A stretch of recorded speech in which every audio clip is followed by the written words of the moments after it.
Vocês terem aula gravada.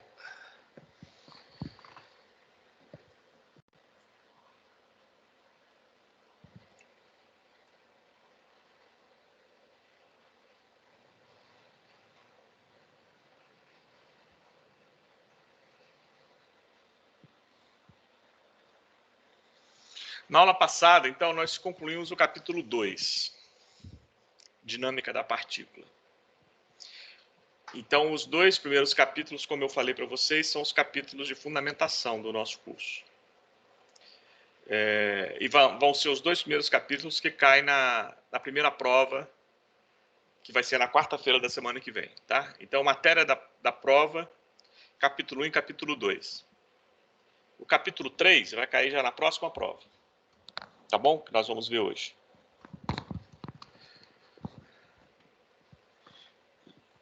Embora vocês possam entregar a lista, a segunda lista, depois da prova, eu acho muito difícil alguém não conseguir fazer a prova bem se não fizer a segunda lista, junto com a primeira. Então, para ir bem na prova, façam as 2 listas, primeira e segunda.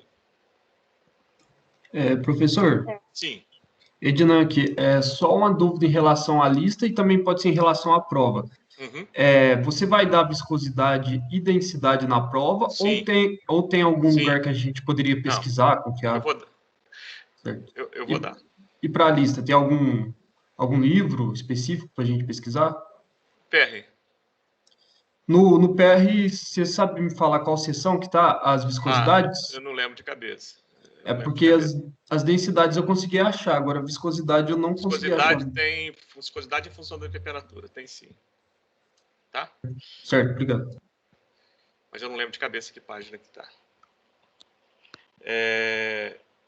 Então, os 2 primeiros capítulos são a base, o alicerce para o que a gente vai ver na frente. Agora, o que a gente vai fazer? A gente vai pegar esses 2 capítulos e vamos aplicar em equipamentos de separação. Então, a gente vai ver os primeiros equipamentos de separação nesse capítulo 3, que eu chamei de separação sólido-fluido 1.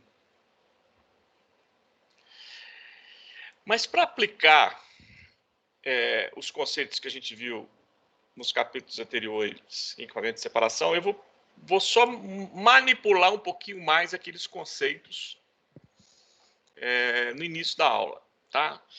Eu vou brincar um pouquinho com aquelas equações,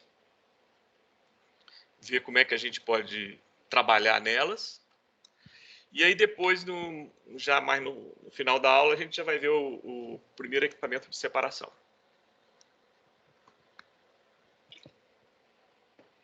Então, você imagina o seguinte, você está numa grande sala, uma sala grande, comprida, de alvenaria, e você tem entrada de fluido numa extremidade e saída de fluido na outra extremidade, ou seja, não tem saída na lateral, só escoamento no que eu chamei de eixo X aqui do fluido, tá? Só que esse fluido, ele está sujo de partículas. O fluido não está puro, não está limpo. Então, você tem um escoamento de fluido e um escoamento de partículas junto com o fluido. Tá bom? Então, vamos chamar de eixo X aqui a direção de escoamento do fluido. Tá? E vamos chamar eixo Y aqui a direção perpendicular ao escoamento do fluido. A partícula que está aqui junto com esse fluido vai ter um componente X da sua velocidade e um componente Y da sua velocidade. Então, ela vai ter uma velocidade resultante inclinada aqui assim, né? Se essa sala for muito grande, a tendência é que essa partícula caia no chão por causa desse componente Y. O fluido não, o fluido só escoa a direção X. Ficou claro o problema que a gente está tratando? Tudo bem? Então, vamos aplicar aqui a equação do movimento que nós vimos na aula passada. Somatório de forças, que age sobre a partícula escoando desse fluido, é o que? O peso menos o empuxo, né? A força de campo, mais a força resistiva, a força que o fluido exerce sobre a partícula. E na aula passada a gente mostrou que a força resistiva pode ser equacionada dessa forma, né? Toda força de resistência ao escoamento é o produto da energia cinética por unidade de volume, uma área e um fator de resistência ao escoamento, que é o CD. Né? Aqui nós tiramos o quadrado do módulo aqui com o módulo que ficava aqui no vetor unitário, né? Só ficou desse jeito. E para esse problema específico aqui que a gente está tratando, eu estou falando do campo gravitacional. Então, esse Bzinho aqui, a intensidade do campo, é G, é campo gravitacional. Então, vamos lá. Coloquei de novo a equação aqui, já substituí o B pelo G. Né? Lembrando que a força resistível é isso aqui. Condição de regime permanente, então o somatório das forças se anula. Agora vamos fazer nas duas direções. Vamos fazer o balanço dessa força aqui nas duas direções, na direção X e na direção Y. Beleza. Na direção X, o que é a direção X? Direção de escoamento do fluido. Eu tenho termo de campo na direção X? Não. O G está para Y, né? O G é para baixo. Então, X não tem termo de campo. Então, esse primeiro termo aqui, ó, é zero, né? Eu não tenho peso nem impulso na direção X, ele na direção Y. Legal. Então, o que sobrou? Sobrou a força resistiva. Então, vou pegar a força resistiva e botar ela aqui. Ora, se isso aqui é zero, então, isso aqui vai ter que ser zero. E para isso aqui ter que ser zero, olha só, eu substituí aqui, ó. Como eu estou na direção X, eu coloquei componente da velocidade do fluido na direção X e componente da velocidade da partícula na direção X. Isso aqui é módulo, né? Então, para isso aqui ser zero, necessariamente o X tem que ser igual a Vx, né? Isso aqui tem que ser zero. Então, na direção X, descobrimos o quê? Já descobrimos o primeiro componente da velocidade da partícula. O componente X da velocidade da partícula é a própria velocidade do fluido, porque eu só tenho fluido na direção X. Então, Vx, componente X da velocidade da partícula, é o X que é U, né? Velocidade do fluido. Beleza. Agora eu vou aplicar a mesma equação na direção Y. Aceleração nula. Agora não, agora eu tenho um termo de campo, né? Agora aparece o G, o módulo da velocidade relativa, A, C, D, mas olha só, por que eu botei U igual a zero aqui? Velocidade do fluido igual a zero. Porque o fluido só escoa na direção X, ele não escoa na direção Y. Então o componente Y da velocidade do fluido é zero. Eu só tenho fluido na direção X, eu só tenho o X, que é o próprio U. E menos Vy, velocidade da partícula, eu tenho um componente Y da velocidade da partícula. Legal. O que é módulo da velocidade relativa? Conceito de módulo. O que é o módulo da velocidade relativa? É a raiz quadrada da soma dos quadrados dos componentes. Né? Então, vamos lá. Raiz quadrada da soma dos quadrados dos componentes. Quais são os componentes? O x menos Vx mais o y menos Vy. Quadrado. Mas a gente já descobriu que o x é igual a Vx.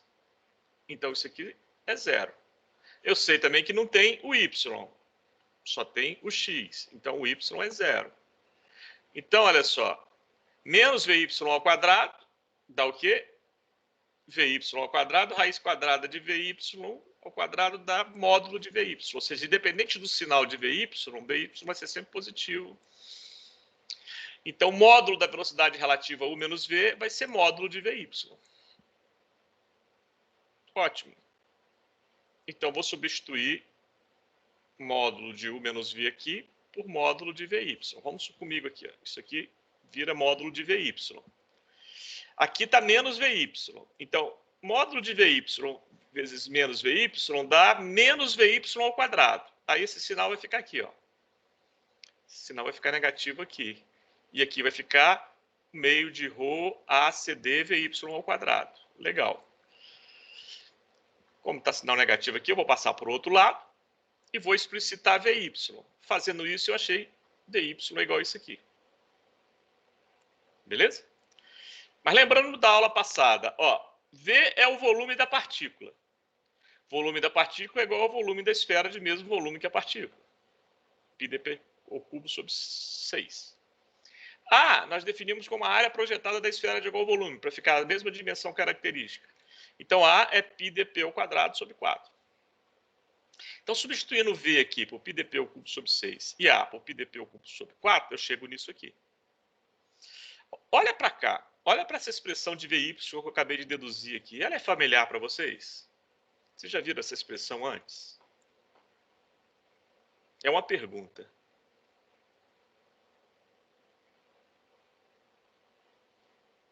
Alguém lembra de alguma coisa parecida com isso? Já. Quem respondeu? Sara. Fala, Sara, o que está te lembrando isso aqui? Aí eu lembro de alguma fórmula que a gente usou em FT. Não, foi aqui em OP mesmo. dp... Olha para essa expressão aqui, ó. Velocidade terminal da partícula, não? Quem respondeu? Igor. Por que o Igor falou isso aqui, chamou isso aqui de velocidade terminal da partícula? Vamos tentar enxergar o que o Igor já enxergou. Olha, lembra CD que nós deduzimos uma expressão para o CD? Lembra? Usamos ela até na aula passada. Deduzimos essa expressão aqui. Lembra dela? No capítulo 2? Eu estou perguntando para vocês. Vocês lembram dessa expressão? Sim. Ok. Compara essa expressão aqui com a expressão de VY. Olha, joga o CD para cá.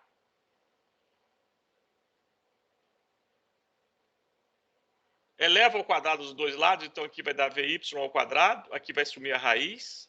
Joga o CD para cá. Beleza? Eu vou encontrar exatamente isso aqui, não vou? A menos que, em vez de VT, vai ter VY ao quadrado. Certo, pessoal? Estão acompanhando meu raciocínio? Conclusão. Aqui o Igor chegou. Se VT é isso e VY é isso, compara. É a mesma coisa. Portanto, VY é igual a VT. Olha que legal. Que conclusão nós chegamos? O componente Y da velocidade da partícula é a própria velocidade terminal dela. Então, olha só. Descobri a velocidade resultante, porque eu sei quem é Vx, porque eu conheço a velocidade do fluido, vazão que entra pela área transversal. Eu sei quem é Vx porque é igual à velocidade do fluido, e eu conheço. Eu sei quem é Vy porque é igual à velocidade terminal, eu também sei calcular. Então, sei calcular Vx e sei calcular Vy. Então, sei encontrar V. Viu que legal? Achei os dois componentes da velocidade da partícula. Por que eu brinquei com essas equações que a gente já viu aplicado a esse problema? Porque nós vamos fazer exatamente isso no equipamento de separação gravitacional. O primeiro equipamento que a gente vai ver são as câmaras de separação gravitacional e nós vamos usar esse conceito que eu acabei de deduzir aqui para vocês. Mas também, na sequência, na aula depois da prova, a gente vai falar sobre equipamento no campo centrífugo, separação no campo centrífugo. Então, vamos brincar já de uma vez com as equações do campo centrífugo para ajudar a gente a entender depois os equipamentos na separação centrífuga. Então, no campo centrífugo, esse B aqui já não vai ser mais G. Né? Vai ser a intensidade do campo centrífugo, que é muito maior do que G. Beleza? O resto é igual. Então, vamos lá. Campo centrífugo. Imagina, então, um equipamento separando no campo centrífugo. Imagina o seguinte, eu tenho um cilindro. Você está vendo ele de cima, tá? Um cilindro girando com a velocidade angular ômega. Dentro desse cilindro tem fluido. Só que o fluido, de novo, não está limpinho. Está sujo. Sujo de quê? De partículas. Então, se o cilindro gira nessa direção, na direção angular, onde que o fluido gira? Onde que o fluido escoa? Também na direção angular, que vamos chamar de direção θ. Né? Então, vamos começar pelo fluido aqui. O fluido vai girar na direção angular θ. Em que velocidade? ômega-r. Esse cilindro é maciço. Então, não sai fluido aqui. Então, o fluido não está escoando na direção radial, só na direção angular. Então, o componente da velocidade do fluido na direção radial é zero, é nulo. O fluido só escoa na direção angular. Beleza. E a partícula que está aqui dentro? Bom, a partícula é a mesma história. Ela tem os dois componentes. Tem o componente θ e tem o componente R, né? Que vai direcionar a partícula para a parede. Né? É o princípio da separação de uma centrífuga. Se tem os dois componentes, vai ter uma velocidade resultante, V. Legal. E a intensidade do campo Bom, o campo é centrífugo. O campo centrífugo age em que direção? Na direção radial. Com qual intensidade? V ao quadrado sobre R. Não tem o campo centrífugo na direção angular, só tem o campo centrífugo na direção radial. Beleza, então está aqui. Vou precisar dessas equações que a gente já conhece lá da física, mas eu quis fazer que vocês lembrassem delas, que nós vamos precisar delas. Agora vamos colocar na equação do movimento. Isso que a gente aprendeu aqui, lembrou aqui, né? Isso aqui você já conhece. Beleza. Então aqui não é mais G, é B. É a intensidade do campo centrífugo. E o B é só o BR, não tem Bθ. Tá bom. Então vamos separar nos dois componentes. Componente angular, θ, direção angular, θ, e direção radial, R. Vamos começar na direção angular, θ. Regime permanente, ρS menos ρV, não tem o Bθ. A intensidade do campo centrífugo age na direção radial, então isso aqui é zero. Meio de ρ, né, isso aqui é a força L. Módulo de U menos V, A, CD.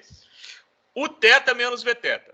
Componente θ da velocidade do fluido, componente θ da velocidade da partícula. Bom, para isso aqui ser zero, necessariamente o θ tem que ser igual ao Vθ. Então, descobrimos que o componente da velocidade da partícula na direção angular é a própria velocidade do fluido, porque só tem velocidade do fluido na direção angular, e é ômega-r. Legal. E na direção radial? Vamos lá. Fazer a mesma coisa. Regime permanente, ρS menos ρ, V. Agora eu tenho um termo de campo na direção radial, é o BR, que é V ao quadrado sobre R, Vθ ao quadrado sobre R. Legal. Mais meio de ρ, módulo da velocidade relativa, A, CD, agora componente radial. O R menos VR. Mas eu não tenho velocidade do fluido na direção radial, então isso aqui é zero. Isso aqui é zero. E quem é U menos V?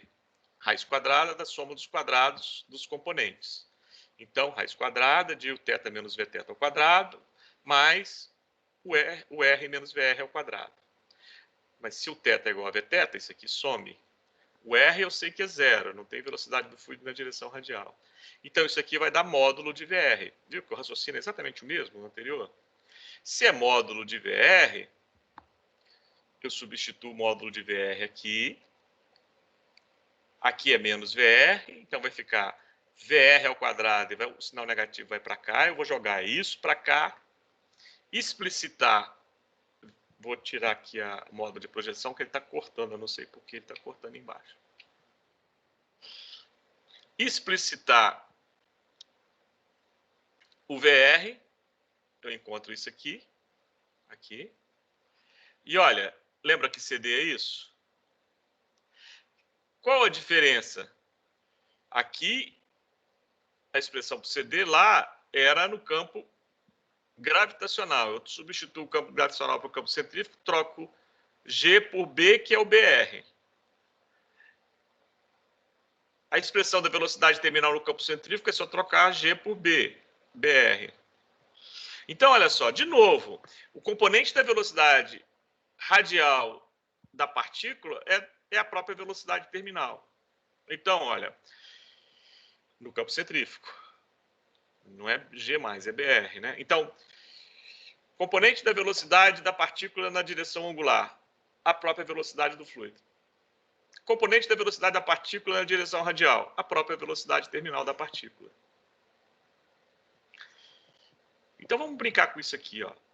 BR é Vθ ao quadrado sobre R, beleza. Mas Vθ é igual ao θ. Então, isso aqui é a mesma coisa que o θ ao quadrado sobre R. Mas o θ é ômega-r. Então, vai dar ômega-r ao quadrado sobre R, R ômega 2. Então, a intensidade do campo centrífugo eu posso substituir por R ômega 2, onde o ômega é a velocidade angular. Beleza.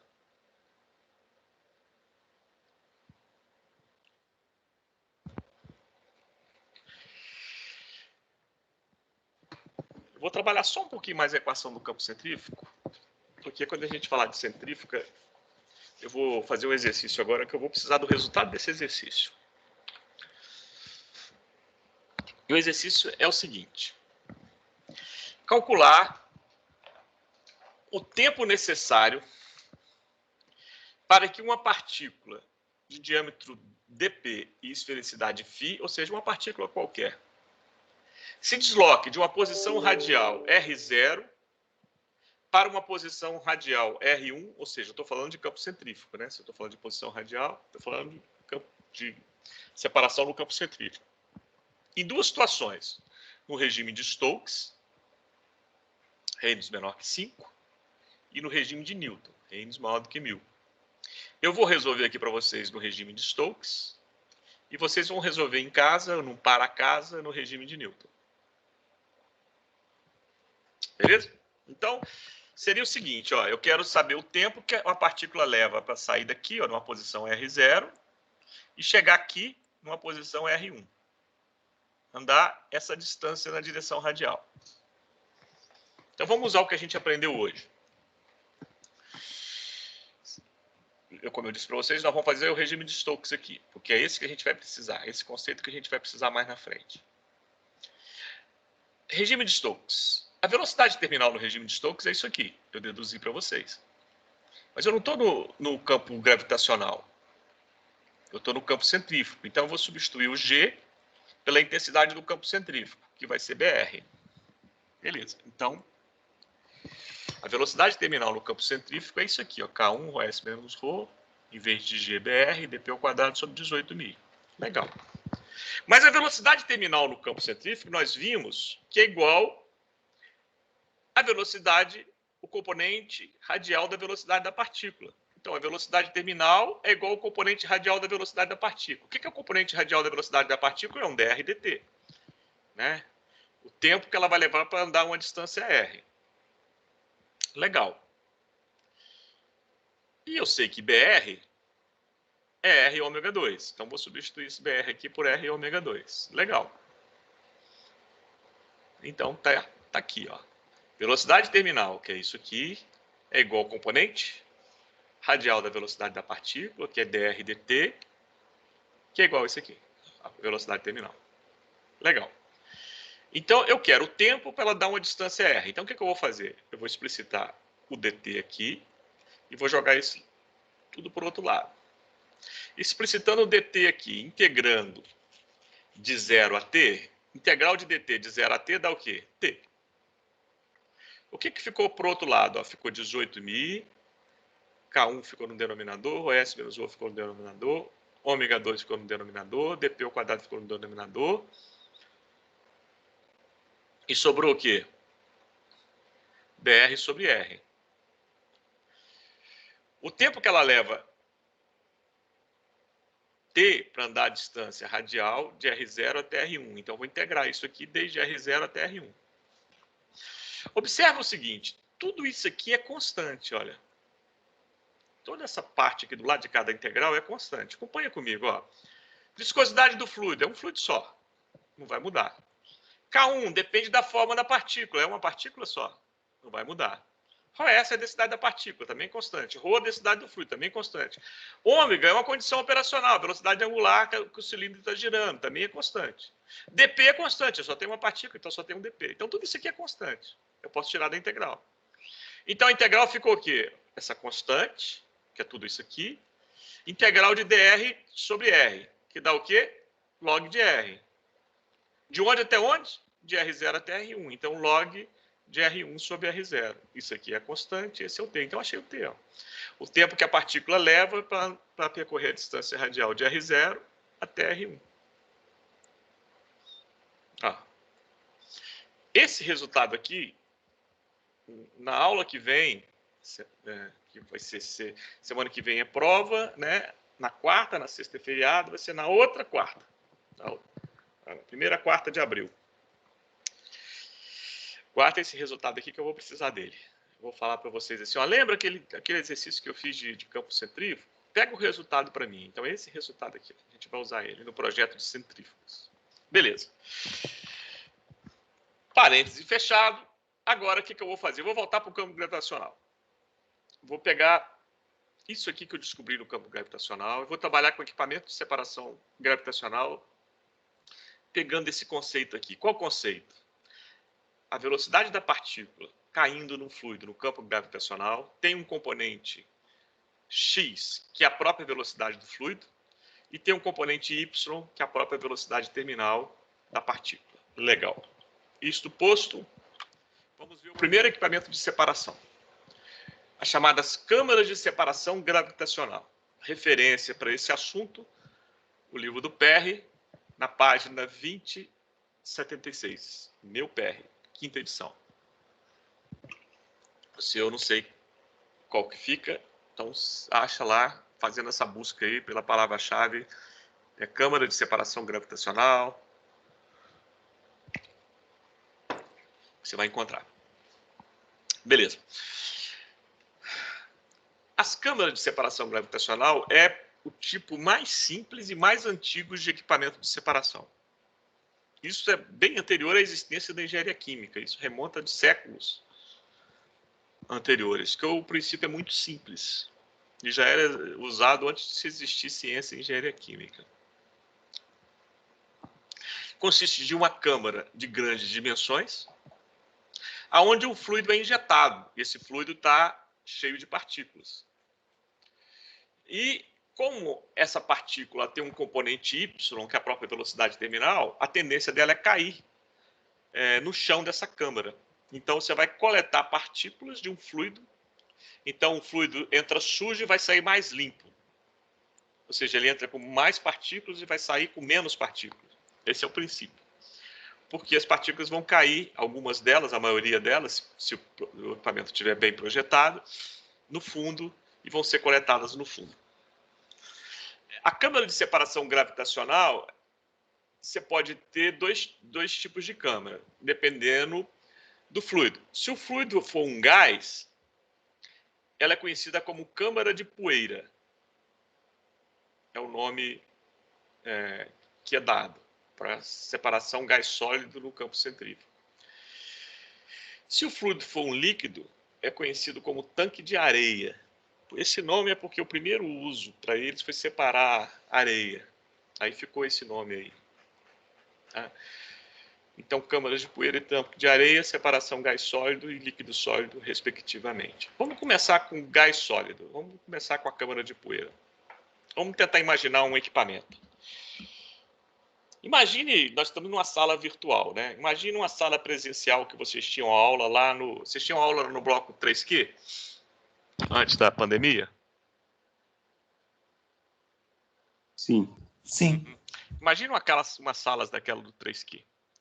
Fechada. Totalmente fechada. Aonde você... uma parede, você põe um tubo de entrada de ar. Esse tubo, vem da indústria que você está trabalhando. Então, essa indústria tem um fluido carreador, que é o ar, só que esse fluido carreador está carregando partícula do seu processo, que foi arrastada. E se você jogar simplesmente numa chaminé para fora, essa partícula, essa poeira, vai cair nas casas ao lado ou então na natureza, dependendo de onde estiver a sua indústria. E aí alguém vai reclamar, os vizinhos, se for casa, ou os defensores do meio ambiente, quando vê lá ao redor da indústria o mato todo cheio de partículas. Então, o meio ambiente vai reclamar ou os vizinhos vão reclamar. Então, você não vai jogar na chaminé. Você vai jogar, antes de jogar na chaminé, você vai jogar numa câmara, que é uma sala, tipo aquelas salas de aula lá do 3Q. Só que numa ponta tá vindo o tubulão que está saindo da sua indústria, um ar cheio de partículas. Na outra extremidade da sala, tem uma saída, porque o ar tem que sair em algum lugar. Então, você vai botar lá uma região de saída. Então, o ar entra numa extremidade e sai na outra. Tem uma direção de escoamento aqui horizontal, o ar. Só que esse ar está cheio de partícula. E essa partícula, você sabe que tem um componente X, que é a própria velocidade do fluido, mas tem um componente Y, que é a velocidade terminal da partícula. Só que essas partículas não têm o mesmo tamanho, elas têm tamanhos diferentes, né? Veio do processo, tem partícula pequena, média, grande. E você sabe que nós aprendemos aqui em OP1 que se a partícula é maior, se é o mesmo material, a velocidade terminal dela vai ser maior. Se a partícula é menor, a velocidade terminal dela vai ser menor. Certo? Então, algumas partículas vão cair aqui, ó, logo no iniciozinho. Quem que é essas partículas que vão cair aqui? Me fala. É aquelas que têm um componente maior da velocidade, do componente y da velocidade maior. Quem é o componente y da velocidade? Velocidade terminal. É a velocidade terminal. Então é aquela que tem uma velocidade terminal maior. Quem que tem a velocidade terminal maior? Se é do mesmo material. As partículas maiores. As partículas maiores. Então as partículas maiores vão caindo aqui. À medida que ela for diminuindo o tamanho, ela vai caminhando para cá, né? Vai caminhando para cá. Vai ter uma partícula que vai bater na quina aqui e as outras vão ser arrastadas pelo fluido. Quem que vai ser arrastado pelo fluido? Aquelas tão pequenininhas que a câmera não conseguiu pegar. Tá? Esse equipamento, ele trabalha com 1G. Então ele não é muito eficiente. Ele é simples, barato, mas não é muito eficiente.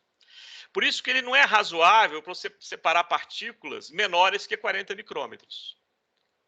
Porque para separar partículas menores que 40 micrômetros, esse equipamento vai ter que ser muito grande. Não faz sentido você ter uma área gigante só para separar partículas. Né? Você tem equipamentos mais compactos, que nós vamos ver mais na frente, que faz esse serviço. Então, para esse equipamento ser prático, ser operacional, ele serve para partículas menores que 40 micrômetros. Desculpa, serve para partículas maiores que 40 micrômetros. Partículas menores tem outros equipamentos. Ficou claro? Sim. Ok. Vamos definir algumas variáveis aqui. Ó. Vamos chamar o comprimento dessa câmara de L. A altura dessa câmara de H. E a largura, que você não está vendo aqui, né? Está na profundidade aqui, de B. Tá? Qual é a área transversal de escoamento do fluido? Estou perguntando. Se eu falei que essas são as dimensões, qual a área transversal de escoamento do fluido? O fluido não está escoando nessa direção? Então, lembra de FT lá. Qual é a área transversal ao escoamento?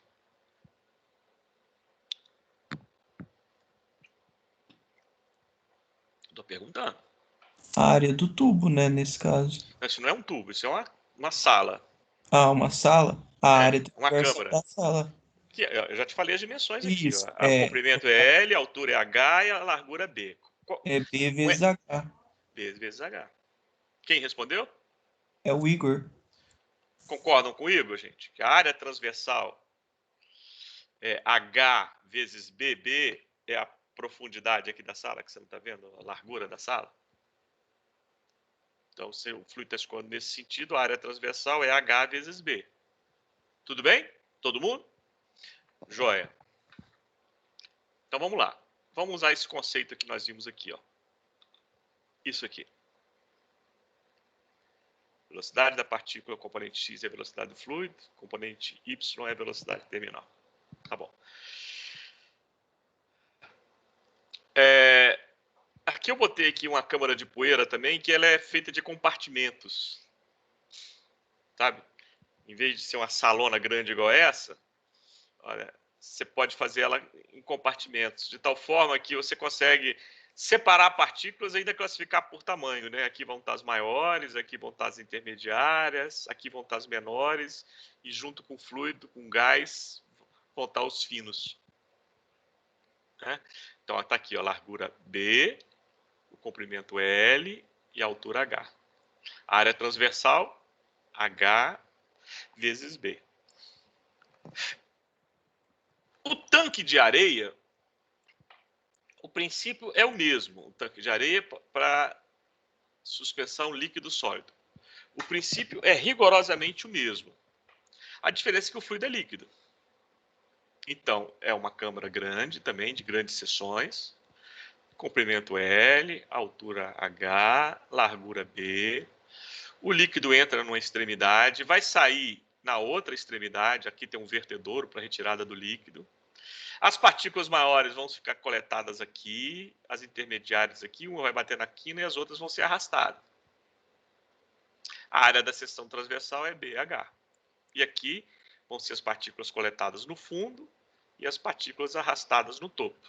Mesmo princípio de funcionamento. Então, seja na câmara de poeira ou no tanque de areia, o projeto é rigorosamente o mesmo princípio. Vamos ver como é que seria o projeto, então, dos dois equipamentos, câmara de poeira ou tanque de areia. Vamos chamar de U a velocidade média do fluido. Então, Igor, você que me respondeu, se a vazão de entrada é Q, chamar de Q a vazão de entrada, quem vai ser U? U, no caso, é a componente X, essa Não. velocidade. Ou não? Eu não estou falando da velocidade da partícula, estou falando da velocidade do fluido, tá? U é a Certo. velocidade do fluido. Se a vazão de entrada do fluido é Q, Certo. quem vai Velocidade sobre ser a velocidade do fluido? U. E a velocidade U é a vazão sobre a área. Te pergunto, qual área? Você já respondeu. Isso. A área transversal, no caso. Quem é a área transversal? Que Você é já B respondeu. vezes L. Não, é V Não, vezes, B vezes H. V vezes H. Isso. Então, se a velocidade do fluido é U, U vai ser quem? Q dividido por BH, H. Isso. certo? Certo. Ou, se a velocidade do fluido é U, a área transversal de escoamento é BH, a vazão é BH vezes U. Certo. Fechou, pessoal? Todo mundo? Estão acompanhando? Sim. Ótimo. Então, vamos para a partícula. Vamos botar a partícula na história aqui. Vamos pegar aqui como exemplo a câmara de poeira. Mas o raciocínio é rigorosamente o mesmo. Tá bom? Você tem um fluido escoando, aqui tem a entrada do fluido, aqui tem saída. O fluido está escoando nesse sentido. A partícula tem um componente Y e um componente X. Então vão ter partículas que vão bater aqui, bater aqui, bater aqui, bater aqui, bater aqui. E vai ter uma que vai bater na quina. Tá? Então vamos pegar essa partícula como referência aqui. Eu vou chamar essa que bate na quina de partícula de diâmetro crítico. Tá bom? Por que eu estou pegando essa como referência? Porque maiores que ela vão cair antes. Se vão cair antes, vão ser coletadas pela câmara de separação gravitacional. Menores que elas vão ser arrastadas pelo fluido. Então, essa Aqui, parte. Oi. mas não teria uma certa margem aí das que bateriam na parede e iam cair também? As partículas Menores? que vão bater na parede vão ser arrastadas pelo fluido que recircula aqui, ó. As menores. Ah, sim. Então, essa é uma partícula de referência. Maior que ela é coletada, menor que ela é arrastada. Certo, pessoal? Então, essa partícula de referência é interessante eu colocar ela no projeto. Vou chamar ela de diâmetro crítico. Quem é a partícula de diâmetro crítico? É a partícula que entra e bate na quina. Tá. Então, vamos pegar essa partícula como referência. Eu vou calcular o tempo necessário para essa partícula de referência percorrer a distância L na horizontal. Então, vou repetir. O tempo que essa partícula leva para percorrer a distância L na horizontal. Qual partícula? A partícula de diâmetro crítico que bate na quina. Tempo para percorrer a distância L. O que é tempo? O que é velocidade? Velocidade é distância sobre o tempo. O que é tempo? É distância sobre a velocidade. Certo, pessoal? Tudo bem? Tudo bem? Sim. Beleza. Então, se tempo é distância sobre velocidade, qual componente da velocidade dessa partícula na direção x, que é a direção L aqui, ó, na direção horizontal? Já falamos sobre isso hoje. Componente da velocidade da partícula na direção x. Quem que é? Velocidade do fluido. Velocidade do fluido. O x que é igual a U. Quem que é U, Igor? Quem que A é U? velocidade A média vazão sobre BH. pH. Então, olha só. E que isso tudo aqui se eu conheço. Então, olha só. O tempo que ela leva para percorrer a distância L na horizontal é a distância L pela velocidade, componente da velocidade da partícula na direção x, que é a própria velocidade do fluido. Então, é L sobre U. Beleza. Achei esse tempo aqui. Agora, eu vou calcular o tempo para essa partícula de diâmetro crítico, essa que bate na quina, percorrer a distância h na vertical. Então, tempo é a distância sobre velocidade. Qual distância? H. Qual o componente da velocidade da partícula na direção vertical que nós chamamos de y? Velocidade terminal. Velocidade terminal. Então, o tempo é h sobre vt. O tempo que ela leva para percorrer a distância h na vertical, essa que bate na quina, é h sobre vt. Vamos chamar esse tempo aqui de t1 e esse tempo aqui de t2. O tempo que ela leva para percorrer a distância L na horizontal de t1 e o tempo que ela leva para percorrer a distância h na vertical de t2. Quem que é maior, t1 ou t2?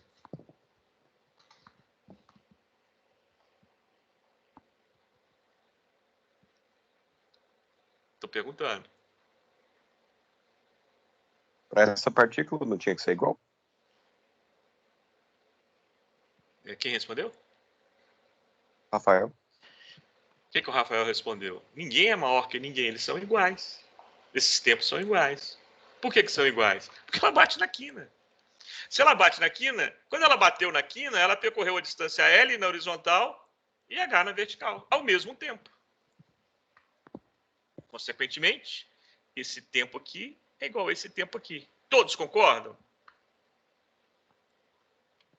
Sim. Legal.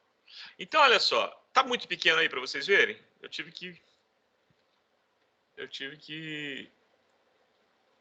tirar o modo de exibição, porque eu não sei porque ele está cortando no final. Deixa eu aumentar aqui.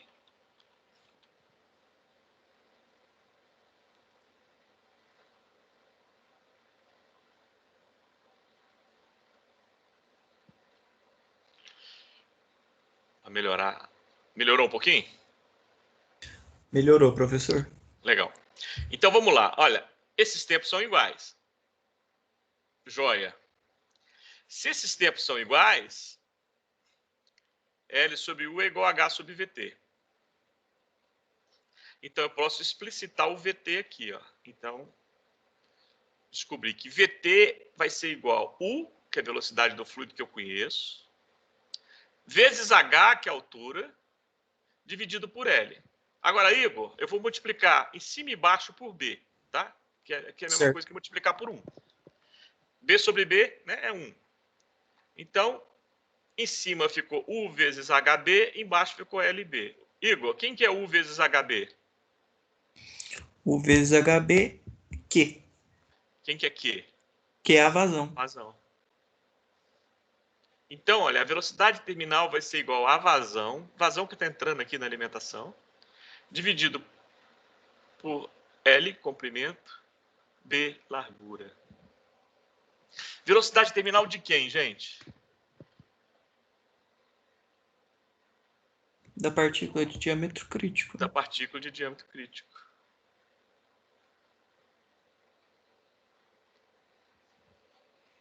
Da partícula de diâmetro crítico. Então, olha só. Descobri como calcular a velocidade terminal da partícula de diâmetro crítico. Veja bem, se eu tenho a informação da vazão que está entrando, geralmente eu tenho, né? Certo?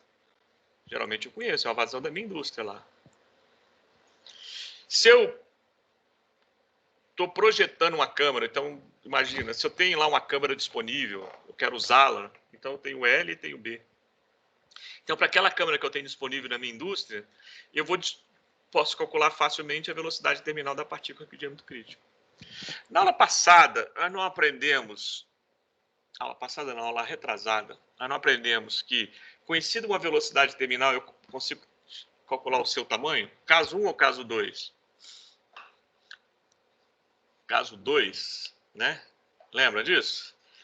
Tem o VT, que era o DP. Então, eu sei que conhecido a velocidade terminal, eu sei calcular o tamanho. Então, se eu conseguir calcular a velocidade terminal e com a velocidade terminal eu conseguir calcular o tamanho dessa menina, olha que legal, acompanha comigo o raciocínio. Se eu coletar as partículas que estão entrando aqui e fizer uma análise granulométrica, capítulo 1, e tenho a distribuição de tamanho das partículas que estão entrando aqui, o que me dá a distribuição de tamanho? Me dá a relação entre dp e x, não é isso? Certo? Certo, pessoal? Certo. Vamos dar um exemplo aqui. Vamos supor que o dp que eu calculei aqui fosse 90 micrômetros. Tá? Então, quando eu calculei o VT da partícula que bate na quina, por essas informações, e a partir do VT eu calculei o dp, caso 2, achei 90 micrômetros. Tá? Aí 90 micrômetros. Como eu fiz a análise granulométrica antes, eu tenho o x correspondente a 90 micrômetros. Né? É só colocar na distribuição acumulativa lá, né? Subo na abscissa 90, acho o x na ordenada. Vamos supor que eu achei x de 0,3. 0,3. Então, a partícula que bate na quina, ela tem 90 micrômetros, e pela distribuição granulométrica das partículas que estão entrando, o x é 0,3. Conclusão. 30% passa. Rafael, que respondeu? Isso. Viu o que o Rafael falou? 30% das partículas são arrastadas pelo fluido. Consequentemente, Rafael, qual a eficiência de coleta desse equipamento? Ou seja, quantos por cento das partículas em massa que estão entrando que vão ser coletadas aqui? 70%. 70%. Você descobriu a eficiência do equipamento. Então, de cada 100 gramas que está entrando, 70 eu consigo coletar, 30 não. Aí a pergunta que não quer calar, esse 30 é suficiente para atender a legislação ambiental aí, da emissão de partículas? Beleza, o equipamento serve. Não é. 30 é pouco. Jogar 30 é muito, 70 é pouco. Jogar 30% para fora ainda compromete meu laudo lá na FEAM, na Agência Ambiental. O que vocês fariam? Você pegou a sala que você tem, fez a conta, achou 30% sendo arrastado e 70% sendo coletado. Não dá. Eu tenho que coletar mais. O que você faria para coletar mais? Aumento o L. Aumento o L. Quem respondeu? Igor. Igor. Aumento o L. Né, Igor? Aumento Isso. o L, você vai coletar mais. Bom, fisicamente faz sentido, né? Você está aumentando para cá, mais partículas vão ser que estavam sendo arrastadas vão ser coletadas. Vamos pensar aqui no equacionamento. Se o L aumentou, a velocidade terminal diminuiu. Se a velocidade terminal diminuiu, a partícula que vai bater na nova quina aqui vai ser menor, não vai ser menor? Isso. Se ela vai ser menor, Mais partículas ficaram. mais partículas vão ser menores, menos partículas vão ser menores que elas e mais partículas vão ser maiores que elas. Então, mais partículas vão ficar e menos vão ser arrastadas. Entendeu o raciocínio, gente? Ficou claro? Sim. Às vezes eu não consigo mexer no L, não tem mais espaço. Eu consigo mexer no H ou no B. Serve? Serve. Porque eu estou mexendo em quem? Estou mexendo na velocidade do fluido, portanto, estou mexendo na vazão. Diminuindo.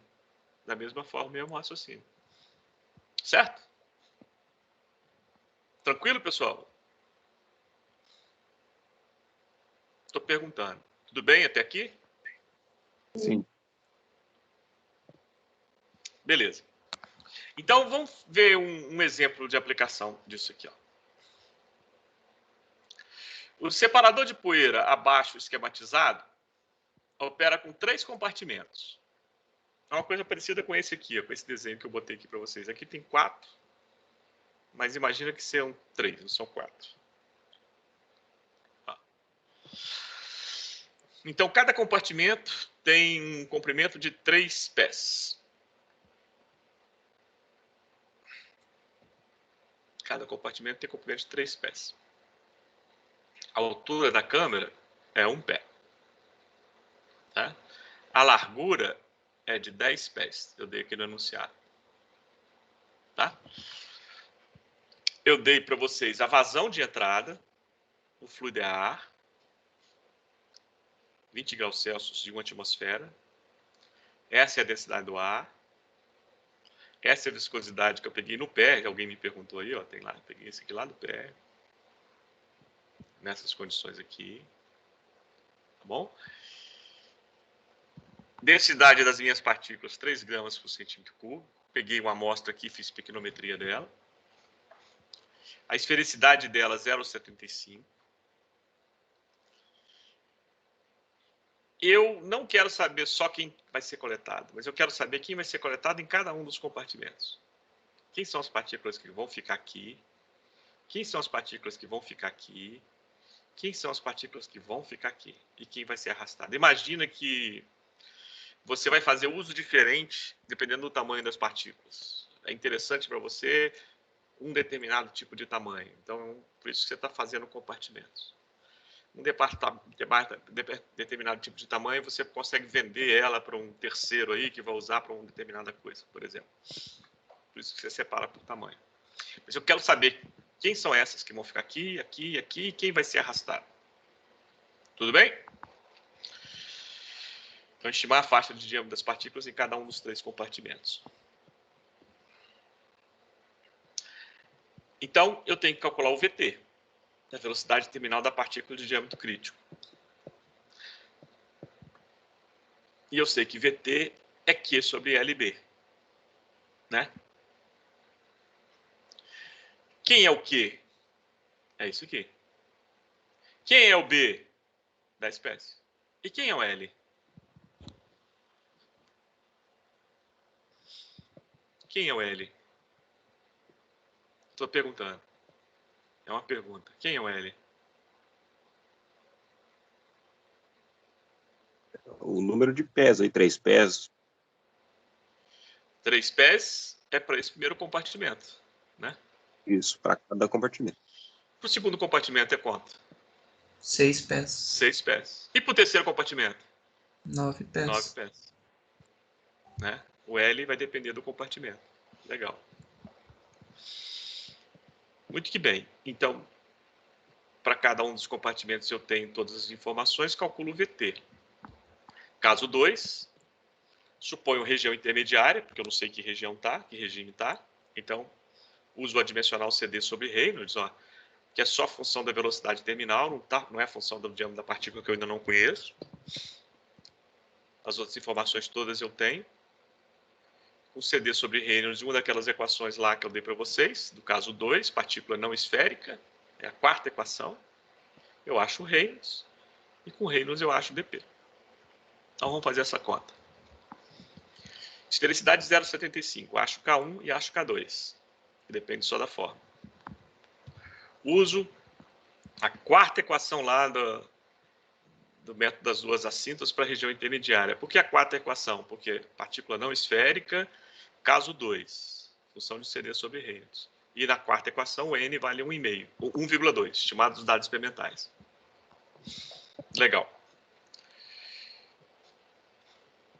Marquinhos, eu tenho uma dúvida. Pode perguntar.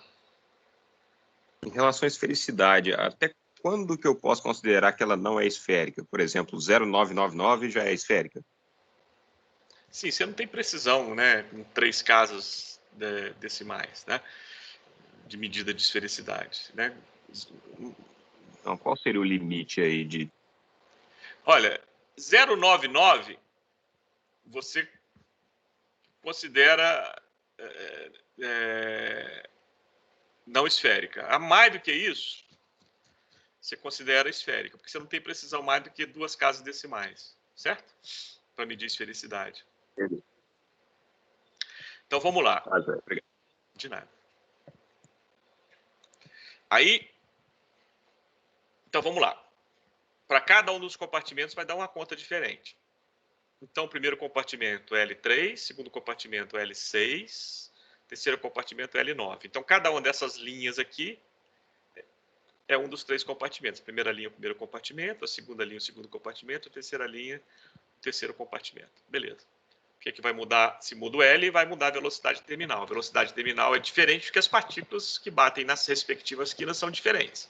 Aqui vai ser uma partícula maior, aqui vai ser uma partícula intermediária, aqui vai ser uma partícula menor, né? Beleza. Consequentemente, as velocidades terminais na mesma sequência, na mesma ordem. Então, calculei a velocidade terminal da partícula que bate nessa quina, L igual a 3. Como eu tenho Q e B, eu achei 84,67 centímetros por segundo, tudo no CGS. partícula que bate nessa quina, segundo compartimento, metade do valor.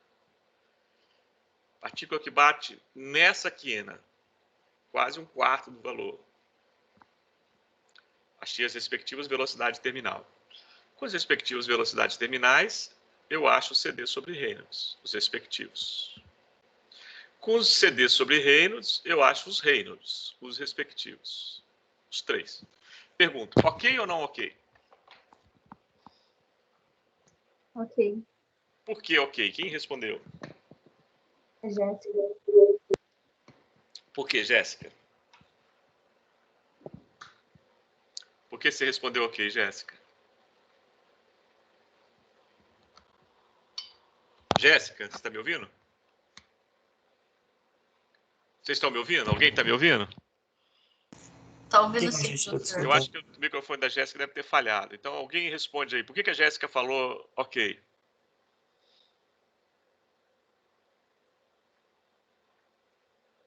Hein, gente?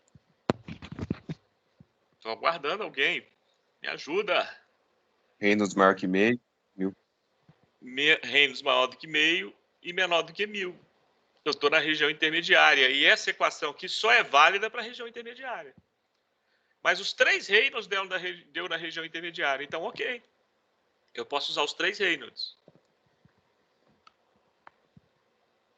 E aí, então, com os Reynolds, eu acho os respectivos DP. Aí você pergunta, professor, e se as duas primeiras descem na intermediária e o terceiro não desce? Tinha problema? Claro que não. Você vai usar... Aí, se não desce, porque daria Stokes, né? Que ele vai estar diminuindo. Então, você pegaria a equação de Stokes, se desse, por exemplo, 0,3, o Reynolds aqui, e achava o DP pela equação de Stokes. Os outros dois você vai achar pela região intermediária. Mas aqui, no caso, os 3 deram para a região intermediária. Então, o DP é Reynolds Mi. Ó, Reynolds é isso aqui. Então, DP é Reynolds Mi Rho sobre VT. Beleza. Tem tudo, né? Tem o Reynolds, tem a viscosidade, tem a densidade e tem a velocidade terminal. Acho as respectivas partículas que batem na quina. No primeiro compartimento, no segundo compartimento e no terceiro compartimento. Interpretação desse resultado. Olha aqui, olha esse resultado aqui. E me diz, quem vai ficar retido no primeiro compartimento?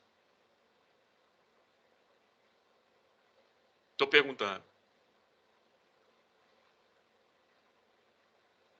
As partículas maiores. Se essa aqui que bate na quina, 125,8, partículas maiores. Maiores que quem? Que 125,8. 125,8. Então, as partículas maiores que 125,8 micrômetros vão ficar retidas no primeiro compartimento. Quem vai ficar no segundo compartimento? As menores que 77,1, porque essa bateu na quina. Desculpa, as maiores que 77,1, porque essa bateu na quina. E as menores que 125,8, porque foram arrastadas para a segunda câmara.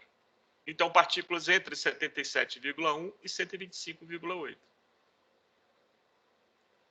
Quem são as partículas que vão ficar no terceiro compartimento? Isso aqui bate na quina é 60,9, são maiores que ela, maior que 60,9. E menor que quem? A que bate na outra quina, que é 77,1. Então, partícula entre 60,9 e 77,1 micrômetros, as que vão ficar no terceiro compartimento. E quem vão ser as partículas que vão ser arrastadas junto com o fluido? 60,9. Se você tem a distribuição ganométrica das partículas que estão entrando, você sabe exatamente a quantidade de partículas que vai ficar aqui, aqui e aqui. A fração em massa dessas partículas. Concorda com o que eu acabei de falar? Sim. Legal. Uma dúvida até aqui?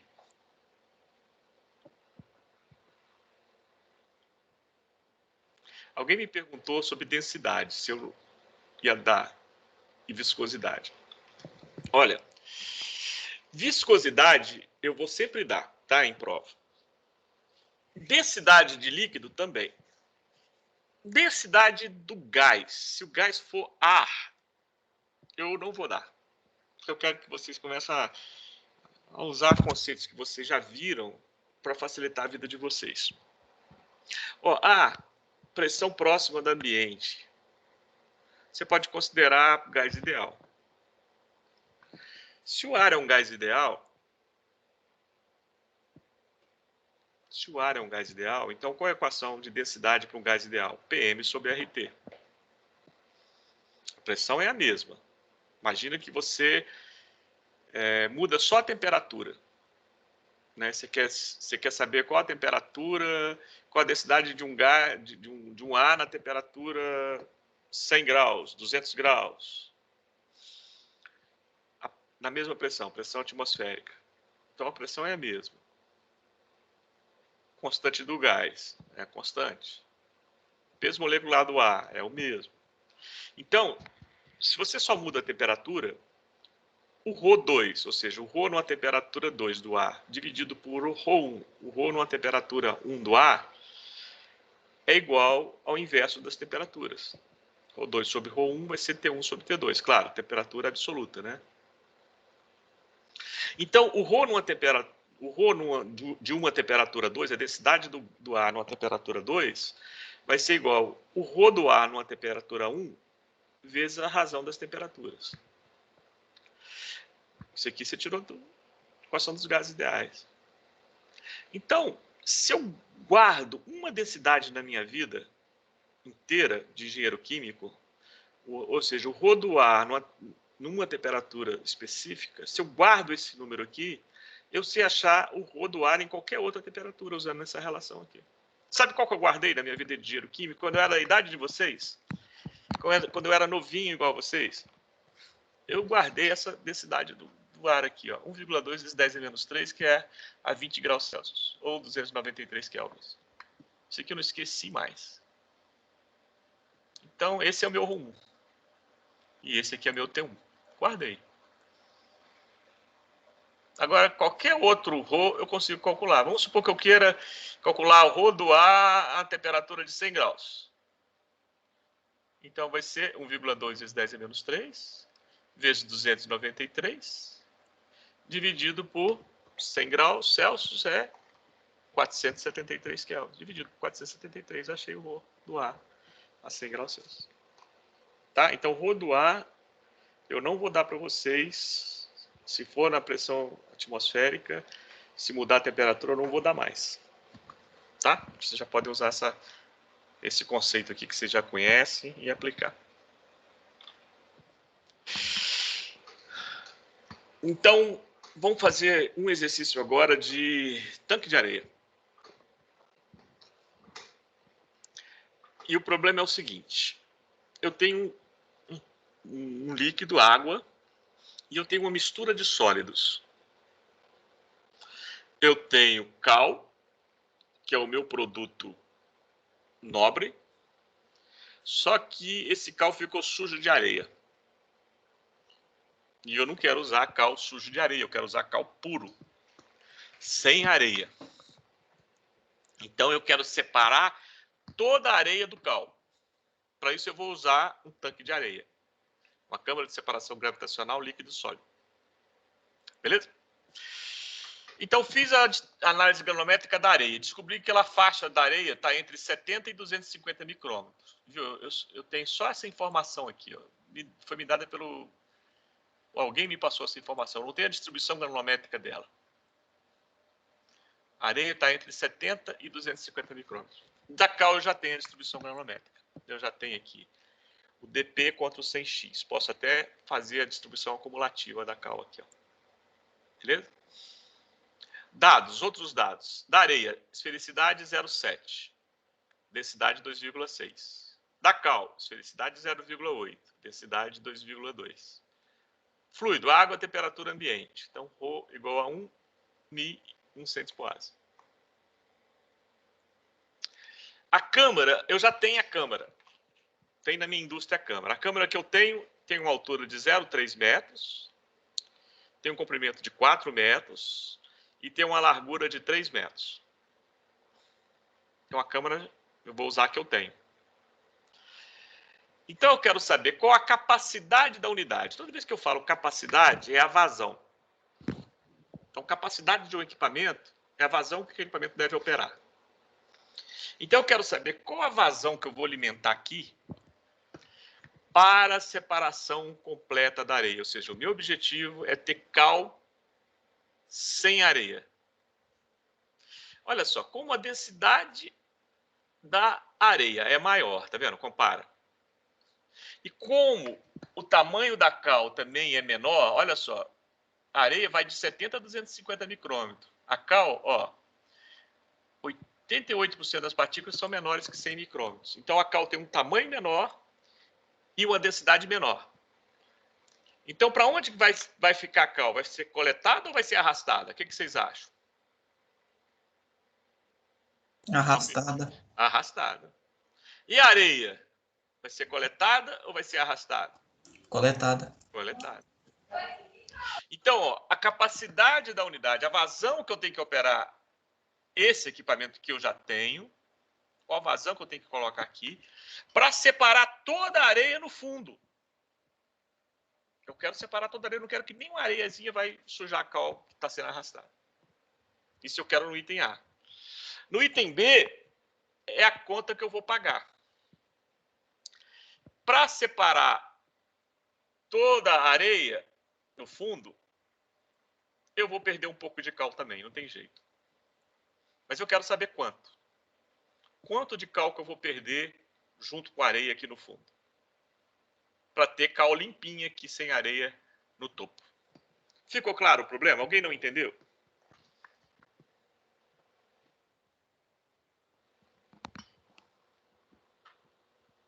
Todo mundo entendeu?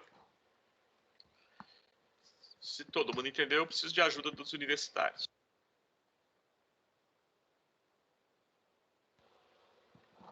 Como é que eu faço isso? É uma pergunta. Como é que eu descubro quem é que?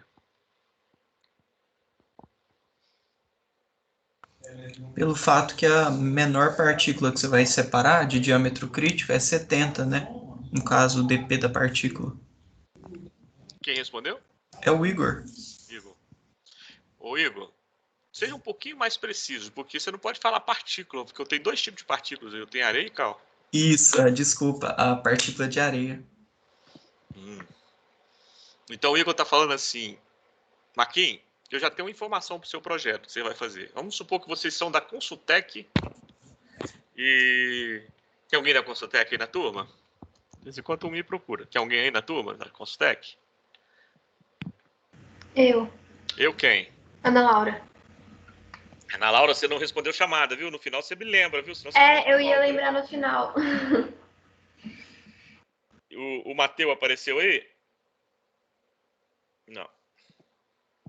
O Vitor apareceu? Sim, senhor. Sim, senhor. Então me lembra também no final, senão vocês ficam com falta. Olha só.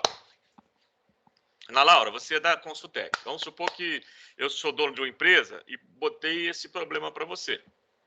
Tá? E ele te falou assim, olha, eu tenho uma câmara na minha empresa.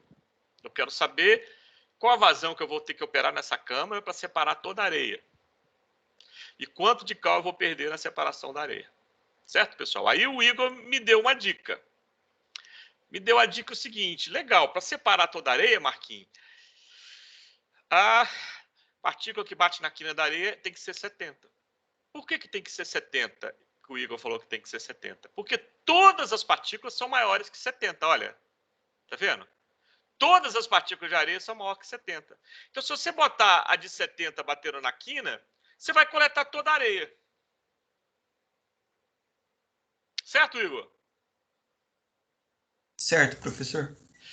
Por que o Igor não falou assim, então eu vou exagerar, vou botar 50? Porque aí eu tenho certeza absoluta que vai ser toda a areia, vai ser coletada. Por que ele não botou 50 batendo na quina aqui?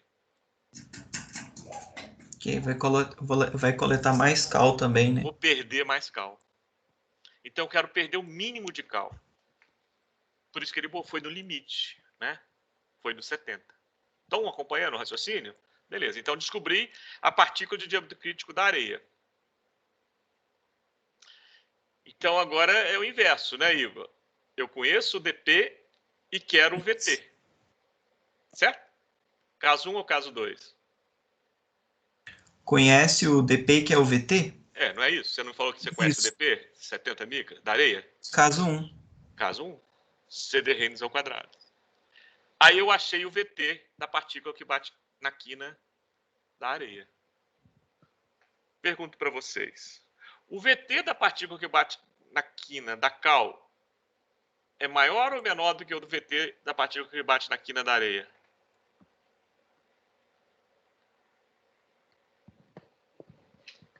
Estou botando a caixola na cabeça de vocês para funcionar. Antes de sair fazendo conta. Quero que vocês pensem fisicamente no problema. O VT da partícula da cal que bate na quina é maior ou menor do que o VT da partícula que bate na quina da areia, que eu já aprendi como calcular.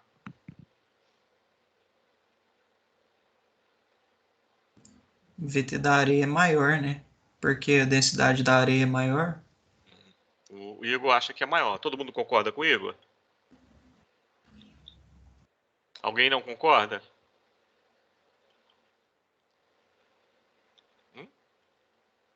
Igor, Diga. olha o que é o VT aqui da partícula que bate na quina. É o quê? Que?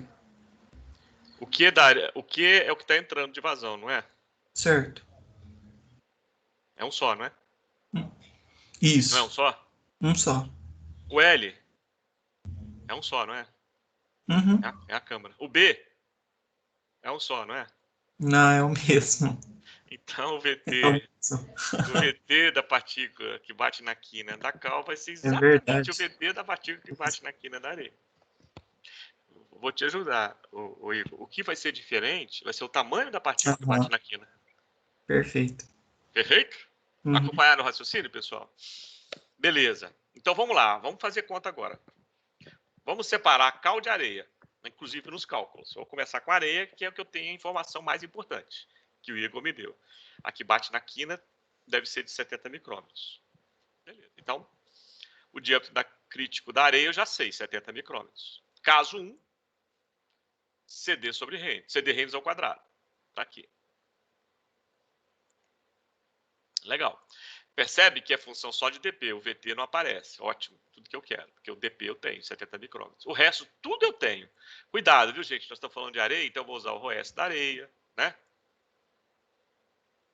Rho e mi é do fluido. O dp é o da areia, 70 micrômetros. Achei o CD Reynolds ao quadrado. Joia. Achei 7,18. Esfericidade da areia, 0,7. Então, acho K1 e K2. Beleza. Caso 1, partícula não esférica. Então, aquela terceira equação daquelas 4 que eu dei para vocês. As 2 primeiras de partícula esférica, as 2 de baixo de partícula não esférica, e a primeira das 2 de baixo. A terceira equação no geral. Caso 1, partícula não esférica. Está aqui, ó, o N 1,3. Supus região intermediária. Calculei o Reynolds. Deu 0,247. Ok ou não ok? Não. Já está escrito aqui, não ok.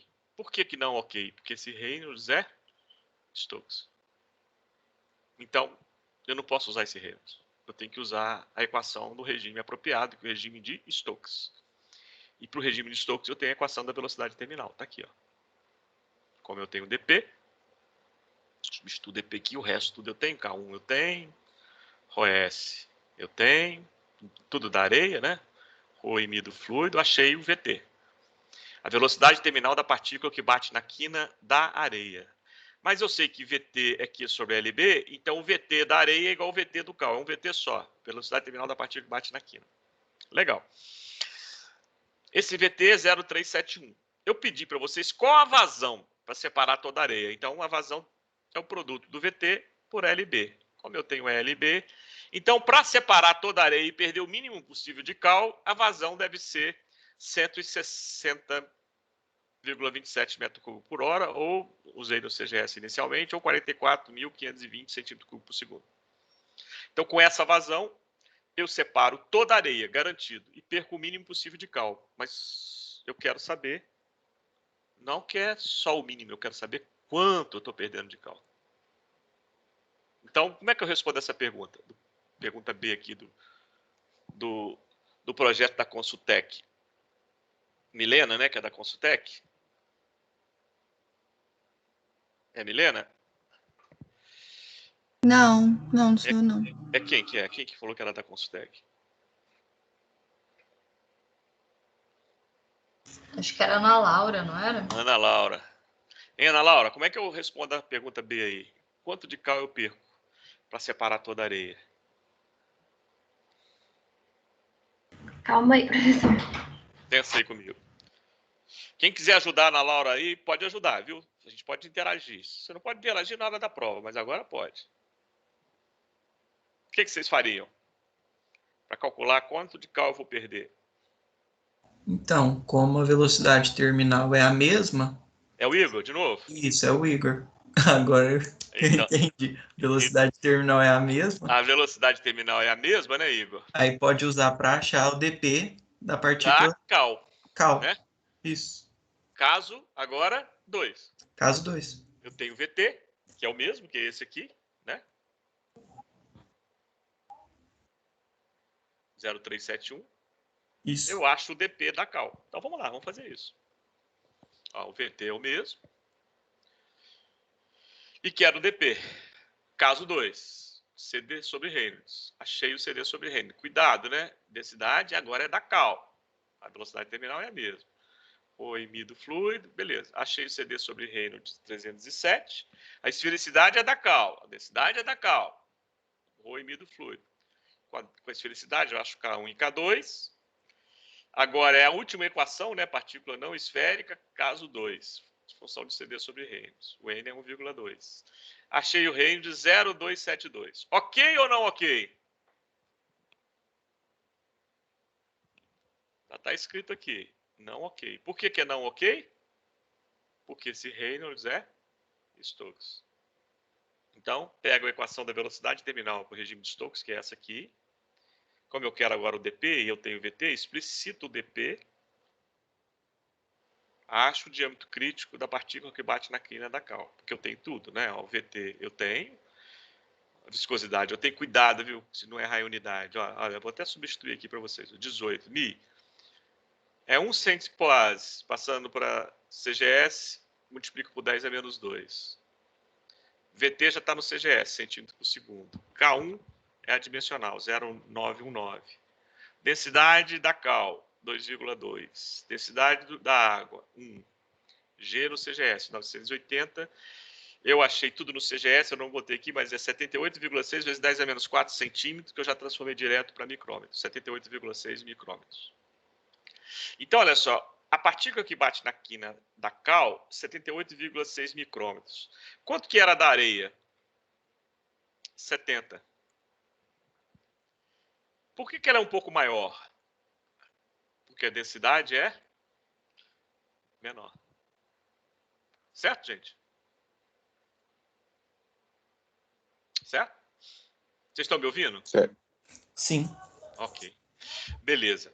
Agora, Ana Laura, você fechar o projeto da Consultec, você pega esses dados aqui, da distribuição granulométrica da cal, e faz uma distribuição acumulativa deles. Aqui, ó. Distribuição acumulativa, 100x quanto o dp. Esses dados aqui. Beleza? Aí eu pego a partícula de diâmetro crítico da cal, que deu 78,6, vou na curva da distribuição acumulativa e acho o 100x correspondente, 77. O que significa isso, Ana Laura?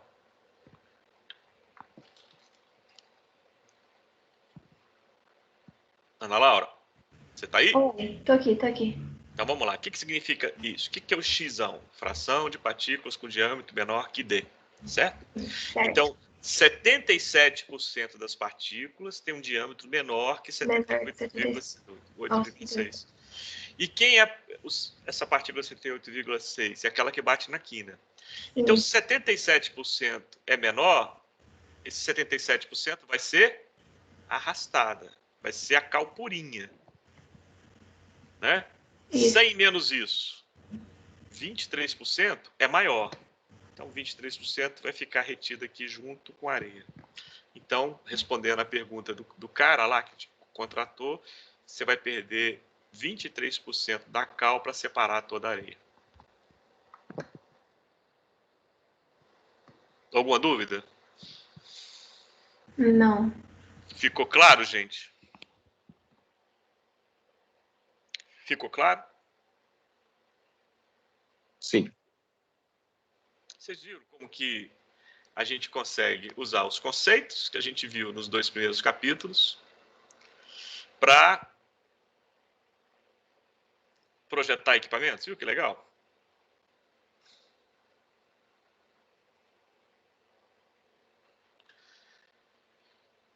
Eu vou parar de gravar aqui, para que depois, se quiser assistir essa aula de novo, depois eu vou conversar um pouquinho com vocês sobre a prova.